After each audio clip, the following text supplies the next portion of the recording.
So, hello guys. So, we are here now at Bahong Pandan, Dumaguete City. So, nagsusukat kami or conducting subdivision survey. So, ano ba talaga ang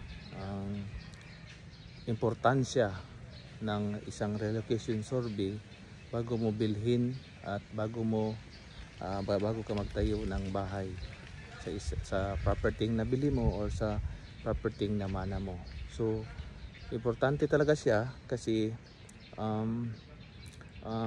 para ma-check yung mga muhon, yung right position ng mga muhon o yung corner ng lupa na nabili mo, para at least kung halimbawa kung ikaw ay magsusukat or maglagay ng fence katulad nito, so dapat talagang sa tamang posisyon yung fence, yung para hindi ka lalagpas sa ibang property, at saka para maiwasan din yung gastos na posibleng maidulot kapag diretso ka lang ng fence tapos mali pala yung ng fence or bakod mo. So talagang sakit ng ulo, tapos abot pa sa korte o sa kapitan o sa barangay. So ganoon talaga yung mangyayari pag hindi mo pinasukat yung lupang nabili mo or namana mo.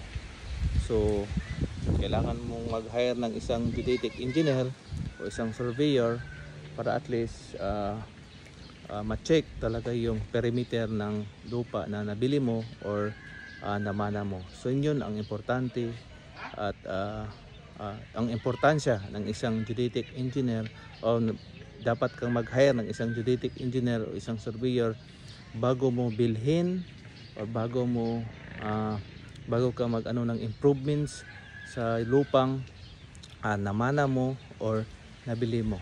So yun lang po mga kamuhon, at sana po ay may naitulong ako sa ganitong information, at check out for more videos about land surveying and real estate brokerage. So that's all. Thank you once again. This is Engineer Oliver Ryan Nakain, isa pa akong geodetic engineer, real estate broker, real estate appraiser at isang real estate consultant. Thank you. Bye bye.